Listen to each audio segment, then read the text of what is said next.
Wales, and I'm not talking about your mom. No, I'm talking about the country. Nestled amidst rolling green hills and dramatic coastlines, Wales boasts an extraordinary blend of history and natural beauty. From the mighty peaks of Snowdonia to the mysterious beauty of Brecon Beacons, the landscapes of Wales inspire awe and ignite a sense of wonder.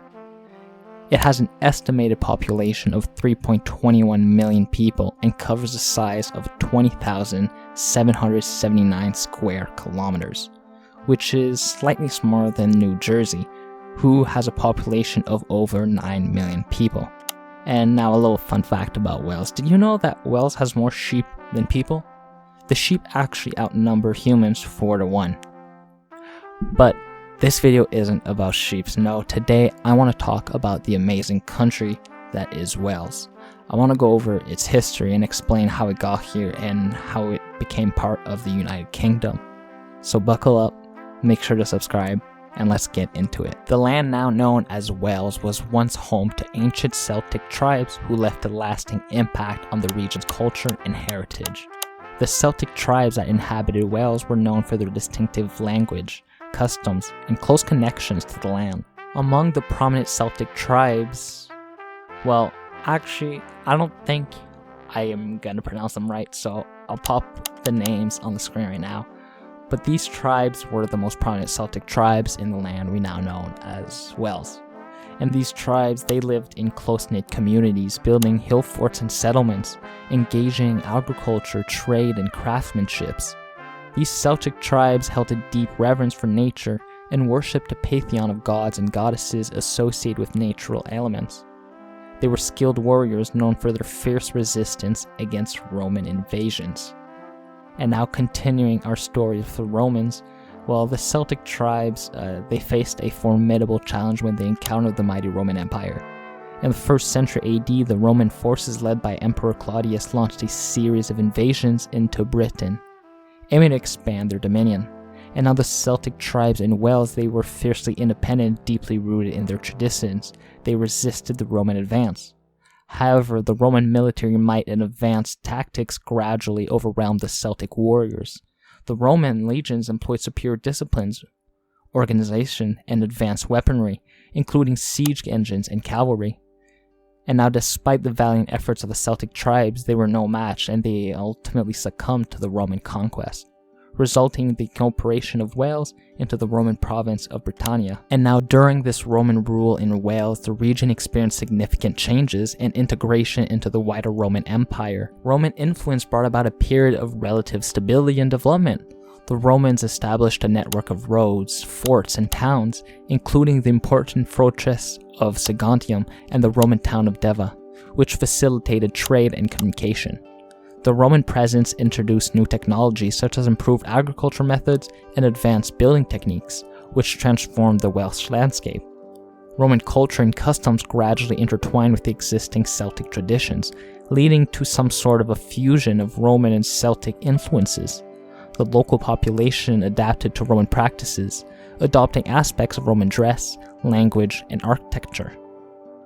The Romans also exploited the mineral wealth of Wales, particularly in the mining of lead, copper, and gold.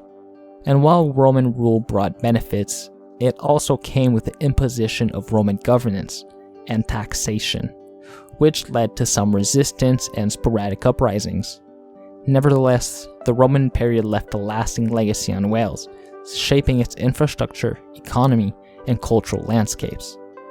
But all empires come to an end, and during the decline and fall of the Roman Empire, Wales experienced a period of uncertainty and change. As the Roman Empire faced internal struggles and external pressures, its grip on distant regions such as Wales weakened. With the withdrawal of Roman forces and declining central authority, Wales became more vulnerable to external threats. The absence of Roman administration led to a power vacuum, and local leaders emerged, often engaging in conflicts for territorial control though. And now you see, without Roman infrastructure and security, trade networks diminished, and towns and settlements declined. The vacuum left by the Roman departure also provided an opportunity for Irish and Anglo-Saxon incursions along the western and eastern borders of Wales.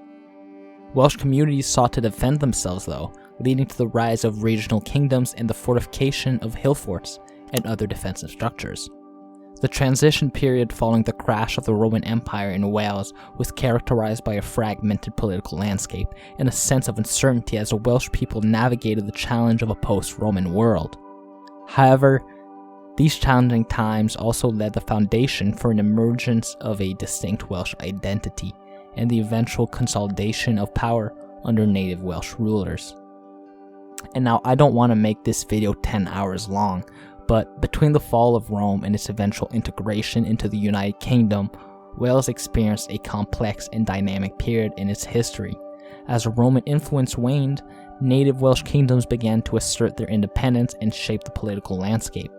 This era witnessed the rise of powerful Welsh leaders and the establishment of regional kingdoms such as Gwynedd, Powys, and, I'll try my best here, the Harbarth. And now the Welsh people, deeply rooted in their Celtic heritage, maintained their language, customs, and traditions, preserving their distinct cultural identity. The introduction of Christianity, though, by missionaries gradually gained ground, and monastic communities became centers of learning and religious influence. The Welsh law, known as the Laws of Hywel provided a legal framework for governance and social order.